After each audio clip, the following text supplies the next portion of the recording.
and welcome to another segment of Life Changing Solutions. One of the things that I've done is I've added and incorporated different segments to the show. And so we have Beth Marshall here with A Spirit-Driven Life, and she is going to be the one really hosting this segment. So Beth, welcome. Thanks, Angie. Well, hi, how are you? I'm well, thanks. How are you doing? I'm great. So what's today's topic?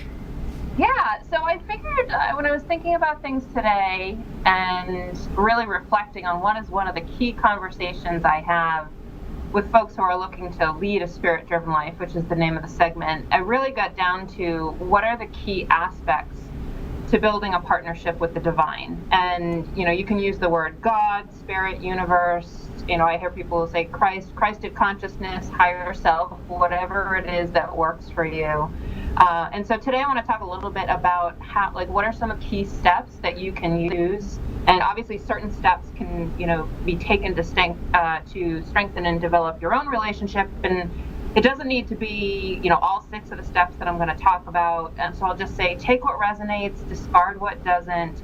And I want to start with a quote before I get into the steps. And this is actually from an entity. It's a channeled bunch of spirits known as Abraham Hicks that I really think speaks to the importance of this fundamental relationship. And the quote starts with, "There is no relationship of greater importance to achieve than the relationship between you in your physical body, right here and right now, and the soul source God from which you've come. If you tend to that relationship first and foremost, you will then, and only then, have the stable footing to proceed into other relationships. Your relationship with your own body, your relationship with money, your relationship with your parents, children, grandchildren, the people you work with, your government, your world, will all fall swiftly and easily into alignment once you tend to this fundamental primary relationship first." And that's been a favorite quote of mine for a while. So I just thought that would kick off and draw forth the importance of what it means to create your own individual partnership with the divine, whatever that means to you. So the first step I usually recommend to folks is the importance of getting quiet so that you can listen. And I like to use the visual of a plane can't land on a runway that's full, the same way that guidance from the divine can't land in an overactive mind. We live in a very busy world, and rest is a spiritual practice. So if you don't have the space to be able to be quiet and listen, you're not going to be able to hear very much. And this started for me years ago with just one day off a week, and I've actually begun to interweave it throughout my life. So for me, I actually have a morning practice that includes meditation, considering sacred texts. I'm a Course in Miracles student, so it might be something like that, journaling, whatever it is, setting aside some form of time each day to give yourself space to be quiet and listen. So that's really the first step that I recommend. The second step that I recommend is learning how to ask and receive. And Angie, you and I have talked about this one a number of different times, and learning the dynamic of asking for something, asking for support, asking for what it is you want, so on and so forth, understanding that the divine will provide it, and then putting yourself in a high vibration place to receive it. Receiving and allowing is usually the part that hitches people up because they have a very fundamental or strict way of thinking of what it is that they want. And I always tell people it may end up looking different than what you expected, and you may get to refine what you asked for. I always tell, we don't have time today, but I had some fun adventures in online dating many years ago where, based on what I asked for, I got exactly what I asked for, and I had to refine the ask a few times. So, and sometimes you get exactly what you needed, even though it wasn't necessarily what you asked for. So there's always that dynamic as well. So step 2 is learning how to ask and receive. Step 3, we talked a little bit about last month, which is understanding which voice you're listening to. Are you listening to ego, or are you listening to spirit? Ego feels constrictive, rushed, analytical, kind of me against them type of thing. And a perfect example of this in my life, I live in a condo, so I own a condo, and there's some things going on with the condo board, and I find myself, my brain just going to sketching out this conversation of what I want to have and what I want to say, and all the things I'm going to say, and basically lining up all the actors in the play when I talk to the condo board, which I used to be on. So there's that dynamic of needing to land a point and go back and forth. It's very, very analytical and egoic, basically. Whereas spirit feels light and calm, aligned. It can feel scary, but it still has a soft feeling to it, and often just kind of pops in your head.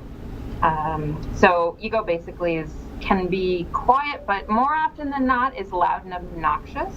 And spirit tends to be gentle and calm. There's an inner knowing that comes with that. And by understanding the voice, you have the ability to build active communication with spirit through this ask and receive meditation dynamic where you're going back and forth. So it's a learning of what the listening of the voice is. The fourth step is being clear on what your context is. And for anybody who isn't familiar with the transformational phrase of context or the concept, it's basically like, what are you being? What is your approach to the particular situation? And I say that when it comes to building a relationship with the divine or a partnership with the divine, the three key aspects of context are willingness, vigilance/commitment, and I'll get into each of these in just a moment, and responsibility. And what I mean by willingness is, in order to develop a partnership with the divine, there's an aspect of getting to be all in. You want to be all in on this. You want to let go of what you think you know, which has been one of the biggest difficulties for me, because in the corporate career I had before, I was paid to be an expert. And so I was supposed to know everything, right? So learning to let go of what I thought I knew about things and seeing things differently, and really a commitment to remembering the best of who you are and moving forward to being the best of who you are. For vigilance and commitment, that really for me speaks to the importance of one of the key universal laws, which is the law of mentalism. And basically what the law of mentalism is that all is mental. Everything comes from thought. Everything that you create in your space comes from thought. And unfortunately, only 10% of our thoughts are conscious. The other 90% are subconscious. So sometimes we're creating from those subconscious beliefs. They might be things we caught from society. I teach a lot about money and abundance. So, there were a lot of beliefs that I grew up with in my family that I've gotten to, some that still serve me and some that I've gotten to move through in terms of where I'm going in my life. So it's really about elevating what's in your subconscious that isn't serving you. So there's a vigilance to being mindful of what are your perceptions, what are you making up about certain things in your space, and moving from perceptions and interpretations into a space of knowledge. Not knowledge like reading a book or a course of study, but knowledge in terms of spirit-driven truth, God-driven truth, however you want to say that. And the third context is being responsible. And Beth? Just basic. Yeah. I'm so sorry to interrupt, but something that I love about all of this, it's like, because you said you had 6, and unfortunately time is starting to run out, so I think we can, I'll go ahead and put all 6 of them in the comments below for anybody who's interested, and so we can just speak into the 3 that you just mentioned, and then, leave that for next time, so that way people can come back next month and tune in again. What do you think about that? Yeah, absolutely. And I guess I'll just say the last thing about the final one on being responsible is that having a sense that it's not happening to me, it's happening for me, and just owning your role as a powerful creator. So I'll conclude that's actually the 4th one, so we can cover the other 2 next week or next month. Right. Well, and thank you so much, Beth. And one of the things, too, that I love about working with you and how you explain things is when you're working with spirit, it's, as you, I love that you're like spirit, universe, God, right?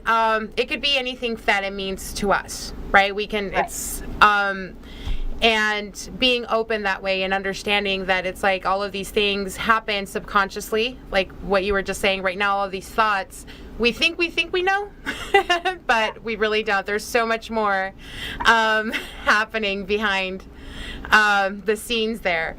The other thing too, just kind of changing subjects for 2 seconds, I have somebody here that would like to say hi. Is that your next guest? Yes. Hi, Beth. Hey, how are you? Hi, Beth. I'm good. Bye.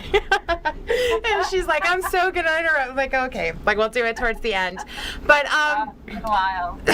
so everybody for the audience, just so you know, we're going to be doing this every month. So you can always contact me, Angie Amico, or through the Life Changing Solutions page if you have any questions, or you can contact Beth directly. Beth, how can we get a hold of you? Sure. Website is still under construction, so the best way to find me is at aspiritdrivenlife@gmail.com or by phone, 508-728-7842. Okay, well, thank you again, Beth. I'm sorry that time kind of flew on by here. It's like... No worries. Absolutely. Okay, well, talk to you next month. All right. Thanks, Angie. Bye. Bye.